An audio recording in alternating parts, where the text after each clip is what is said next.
हाय दोस्तों, मैं ऐसा करता हूँ आप लोग का जो सीटेट का एग्ज़ाम्स है वो उसकी तैयारी बहुत अच्छी तरह से चल रही होगी। जिसका सीरीज़ मैं एसएसटी का जो है वो प्लेलिस्ट अलग से बना दिया हूँ। मैं ऐसा करता हूँ आप लोग सभी वीडियो वॉच कर रहे होंगे और उसका लाभ ले रहे होंगे। आपको इसका लाभ आपको एग्ज़ाम्स में देखने को ज़रूर मिलेगी। तो देखिए, एसएसटी के अंदर में जो है वो 3 पार्ट्स एग्ज़ाम्स में सवाल पूछे जाते हैं, एक हिस्ट्री, एक पॉलिटिकल साइंस और एक आता है जियोग्राफी से। ठीक है, जिसमें से हिस्ट्री का जो सेशन है वो लगातार चल रहा है। उसमें से अब तक टोटल 6 वीडियो मैंने डाल चुका हूं सभी इंपॉर्टेंट क्वेश्चन का। आज से जो मैं है वो यहां से पॉलिटी का जो क्लास यहां से स्टार्ट कर रहा हूं, क्योंकि पॉलिटी का क्वेश्चन का डिमांड हो रहा था। इसी वजह से मैं यहां पर पॉलिटी का आज से क्वेश्चन यहां पर डालना शुरू कर रहा हूं। तीनों का वीडियो जो है वो लगातार आते रहेगा, हिस्ट्री, पॉलिटी और जियोग्राफी का। हिस्ट्री का तो रनिंग है, पॉलिटी का आज से चालू है, इसके बाद मैं जियोग्राफी का भी लगातार अब वीडियो डालता रहूँगा। तो चलिए, इसका भी जो इंपॉर्टेंट क्वेश्चन है एग्ज़ाम के रिगार्डिंग जो आपको डायरेक्टली एग्जाम्स में देखने को मिलेंगे। तो दोस्तों, आप लोग वीडियो पर अपना प्यार बनाए रखिए। चलिए वीडियो को स्टार्ट करते हैं। चलिए, आज का पहला क्वेश्चन आप यहाँ पर देख पा रहे होंगे कि बौद्ध धर्म। और एक बात मैं बता दूं कि ये सारा क्वेश्चन जो है एनसीईआरटी का जो 6 to 8 क्लास का जितने भी क्वेश्चन है ये उनसी का निचोड़ रहेगा। ठीक है, क्योंकि एनसीईआरटी पेपर 2 में जो है वो 6 to 8 से ही क्वेश्चंस आती है। ठीक, चलिए पहला क्वेश्चन देख पा रहे होंगे आप यहाँ पर, बौद्ध धर्म तिब्बत किस रास्ते से आया था। बौद्ध धर्म जो है तिब्बत में, कहाँ का बात पूछ रहा है, तिब्बत जो देश है वहाँ पर पूछ रहा है कि बौद्ध धर्म यहाँ पर किस रास्ते होकर के यहाँ पर बौद्ध धर्म पहुँचा था यहाँ पर। ठीक है, तो देखिए, चलिए इसकी अच्छे से डिस्कशन कर लेते हैं। तो देखिए, बौद्ध धर्म जो है यहाँ पर जो है, देखिए आज का पहला क्वेश्चन आप यहाँ पर देख पा रहे होंगे। पहला क्वेश्चन है यहाँ पर कि बौद्ध धर्म तिब्बत किस रास्ते से जो है वो पहुँचा था। तो देखिए, तिब्बत क्या है, तिब्बत जो है वो एक देश है। ठीक है, तो यही पूछ रहा है कि तिब्बत में बौद्ध धर्म जो है वो भारत से किस रास्ते पहुंचा था, ये क्वेश्चन का मतलब है।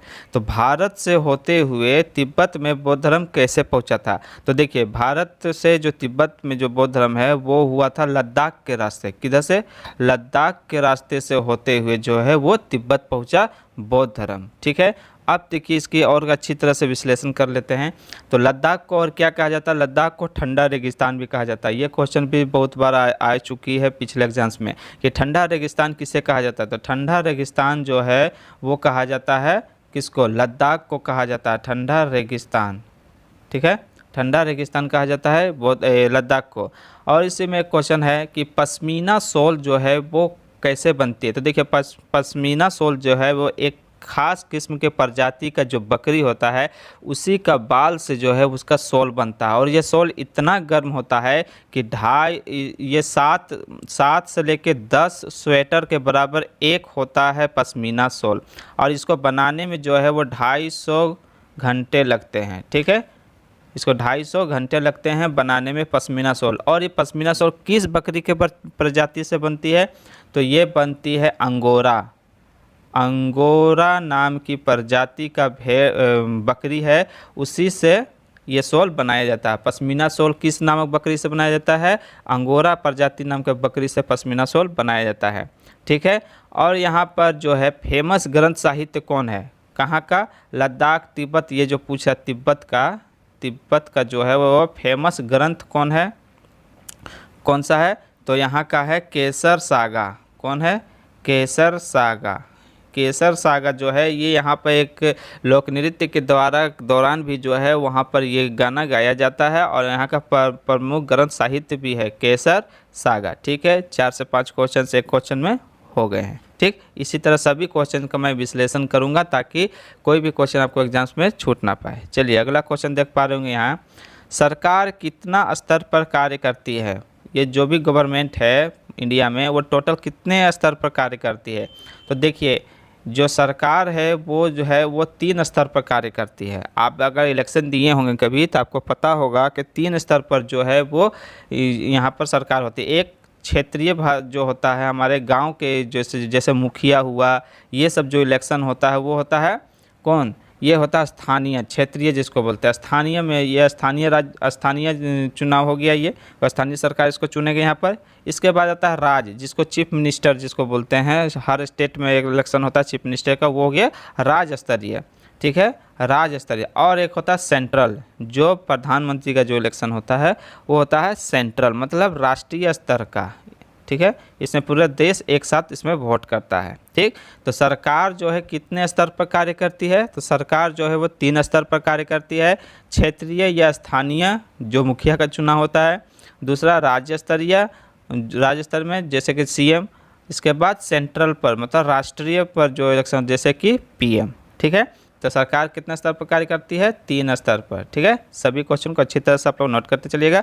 और दोस्तों, वीडियो पर आगे बढ़ने के लिए मैं आपसे एक रिक्वेस्ट करता हूं, अगर आपको वीडियो अच्छा लगता है तो प्लीज़ जो है उसको लाइक, शेयर और सब्सक्राइब ज़रूर से ज़रूर कीजिए। दोस्तों, ये आप ही का चैनल है, इसको आप जितने अच्छे से इसको सपोर्ट कीजिएगा, मुझे उतनी ही यहाँ पर इसको मोटिवेशन मिलेगा। ठीक है, चलिए क्वेश्चन अगला देख लेते हैं। यहाँ पर संसार में कितने धर्म हैं, मतलब पूरे वर्ल्ड में कितने टोटल मेनली टाइप्स के जो है यहाँ धर्म हैं। तो देखिए, पूरे संसार में जो है वो मेनली 8 तरह के जो है वो धर्म हैं। ठीक है, कौन कौन से धर्म है उसके भी चलिए अच्छे से देख लेते हैं। देखिए, सबसे पहला सनातन धर्म, दूसरा बौद्ध धर्म, तीसरा जैन धर्म, चौथा सिख धर्म, पांचवा यहूदी धर्म, फिर पांचवा हो गया पारसी धर्म, इसके बाद ईसाई। ऐसे करके जो है वो टोटल कितने यहाँ पर धर्म हो जाएंगे, टोटल मेनली जो है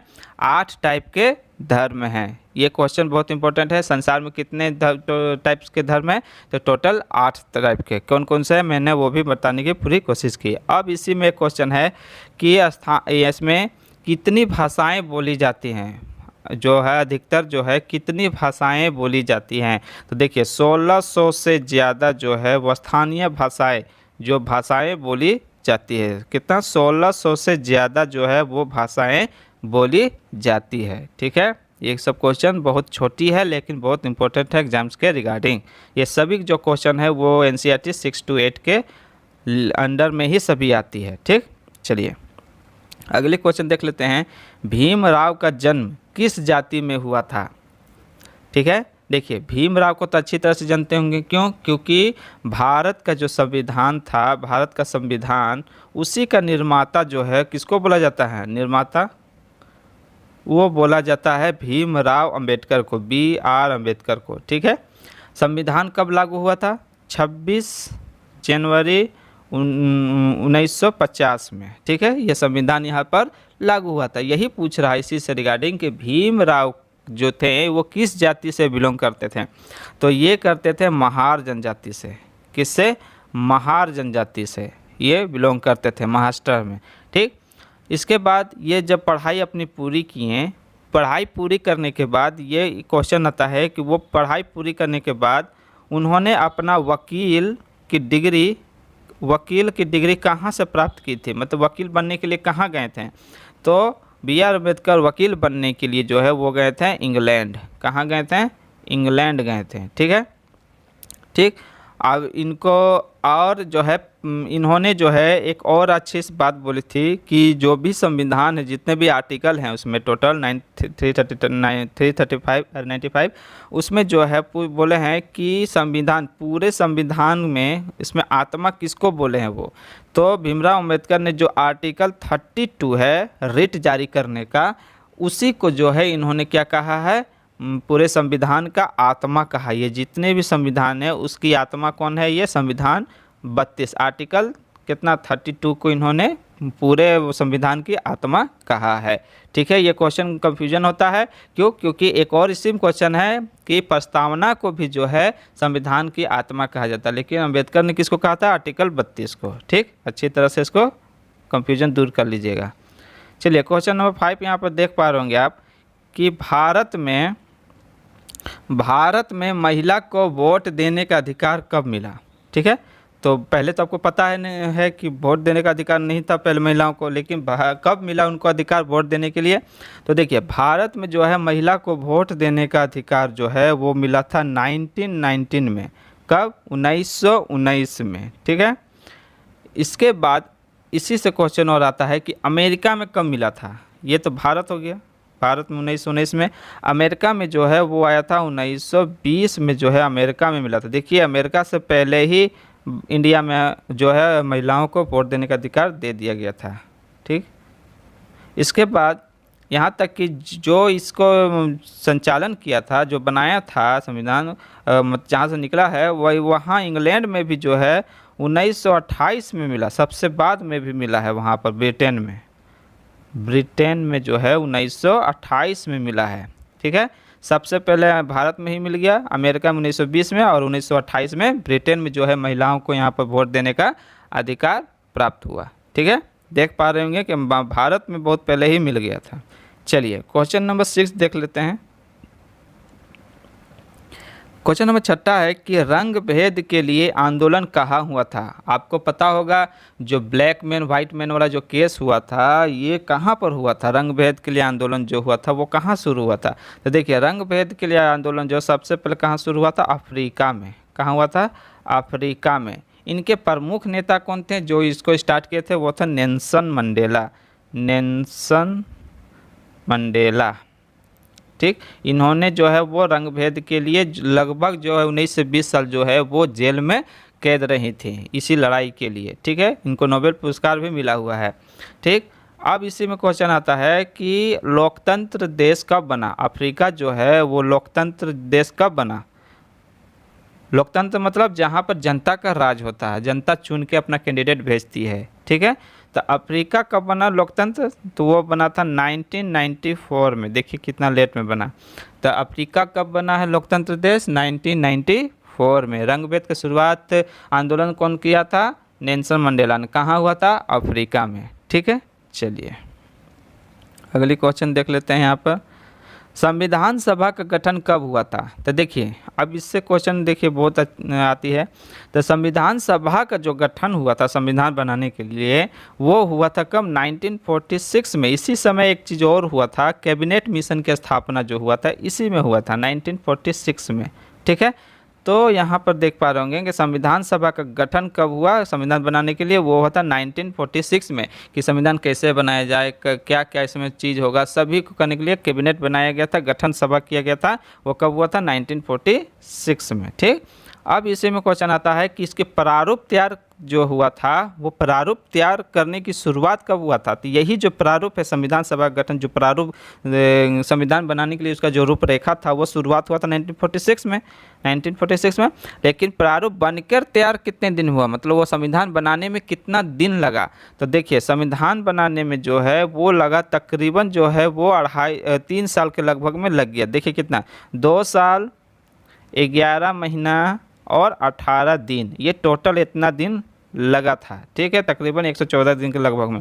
तो देखिए, तो यहाँ पर क्या है, 2 साल 11 महीना और 18 दिन जो है वो संविधान बनने में लग गया, इतना टाइम। ठीक है, तो जब संविधान बनकर तैयार हो गया तो संविधान को अंगीकृत मतलब एक्सेप्ट कब किया गया, तो एक्सेप्ट किया गया था 26 नवंबर 1949 में। इसी समय बनकर तैयार हो गया था, लेकिन लागू इसलिए नहीं किया गया क्योंकि जवाहरलाल नेहरू वो चाहता था कि जनवरी में ही जो है वो क्या किया जाए, संविधान लागू हो, क्योंकि जनवरी में ही पहला स्वतंत्रता दिवस के लिए जो झंडा फहराया गया था, इसीलिए वो बोलते हैं कि 26 नवंबर को नहीं, जनवरी में जो है वो संविधान को लागू करेंगे। तो इसीलिए जो है संविधान लागू कब हुआ, 26 जनवरी 1950 में। लेकिन अंगीकृत कब किया गया, एक्सेप्ट कब किया गया था, 26 नवंबर 1949 में। ठीक है, ये दोनों क्वेश्चन आता है। ये एक्सेप्टेबल वाला है, कब एक्सेप्ट हुआ था, और ये पब्लिश और लागू कब किया गया था। ठीक है, चलिए हो गया। इसमें 5 से 6 क्वेश्चन बन गए, सभी इंपॉर्टेंट थे। अगले क्वेश्चन की तरफ चलते हैं कि नेपाल में, आप ये सब ना सोचिएगा कि ये सब क्वेश्चन कहाँ से आया संविधान में, क्योंकि ये देखिए ये क्लास 6 से लेकर 8 क्लास में है, जो NCERT के बुक में ये सब दिया हुआ है। उसी से इंपॉर्टेंट क्वेश्चन और इससे क्वेश्चन आती ही है। ठीक है, चलिए देखते हैं नेपाल में लोकतंत्र कब लागू हुआ था। तो देखिए नेपाल जो है पहले राजतंत्र देश था। ठीक है, राजा का वहाँ पर होता था, तो उसी के लिए नेपाल में लोकतंत्र जनता का कब हुआ, यहाँ पर राजा जनता के द्वारा राज्य कब हुआ, स्थापित हुआ, तो ये हुआ था 1990 में। कब हुआ था? 1990 में पहली बार यहाँ लोकतंत्र हुआ। और ये कब तक चला? लोकतंत्र जो है ये कब तक चला? 2002 तक चला। इसके बाद क्या हुआ? फिर से राजतंत्र आ गया यहाँ। कब? 2005 में। 2005 में फिर से यहाँ राजा का शासन हो गया, राजतंत्र हो गया। सबसे पहले लोकतंत्र कब हुआ? 1990 से लेकर 2002 तक, लेकिन फिर से यहाँ राजतंत्र लागू हो गया 2005 में। ठीक, 2005 से लेकर 2008 तक। ठीक है, फिर क्या हुआ यहाँ 2008 में जो है फिर से यहाँ क्या हुआ? लोकतंत्र आ गया। ठीक, हो गया यहाँ तक कंप्लीट। सबसे पहले कब हुआ था? 1990 में। फिर राजतंत्र आ गया 2005 में। फिर लोकतंत्र आया 2008 में। ठीक, फिर क्या हुआ? अब लास्ट है नेपाल में नया जो है, नेपाल में नया संविधान, पूरी तरह से नया संविधान जो है वो बना और लागू कब हुआ? 2015 में। फाइनली जो है ये यहाँ पर लागू हुआ। ठीक, कब? 2015 में। नया संविधान कब लागू हुआ नेपाल में? 2015 में। ठीक है, चलिए अगली क्वेश्चन देख लेते हैं। सभी क्वेश्चन को अच्छी तरह से आप लोग नोट कीजिएगा। क्वेश्चन नंबर 9 यहाँ आप देख पा रहे होंगे कि संविधान सभा के सदस्यों ने हस्ताक्षर कब किए थे? तो देखिए संविधान सभा में टोटल पार्टिसिपेट जो सदस्य थे वो टोटल लगभग में 393 के लगभग में थे। ठीक, पार्टीशन से पहले, पार्टीशन बस 289 या 90 के लगभग में थे। तो वही पूछ रहा है कि जब संविधान जब बन गया तो संविधान सभा के सदस्य जो थे उस पर हस्ताक्षर जो है कितने लोगों ने किए संविधान पर? ठीक है, तो हस्ताक्षर जो है वो यहाँ पर देखिए कब किया गया था ये हस्ताक्षर? वो किया गया था 24 जनवरी 1950 में। कब? 24 जनवरी 1950 में जो है वो संविधान सभा के सदस्यों ने वहाँ पर अपना हस्ताक्षर किया था। अब देखिए इस दिन बहुत सारे काम हुए थे। जिस दिन संविधान लागू होना था 26 जनवरी को, उससे ठीक 2 दिन पहले बहुत सारे काम एक्सेप्टेबल उसमें हुए थे। जैसे कि राष्ट्रगान को भी एक्सेप्ट इसी में किया गया था। राष्ट्रीय गीत को भी जो है वंदे मातरम, वो भी एक्सेप्ट किया था, 24 तारीख को ही एक्सेप्ट किया गया था।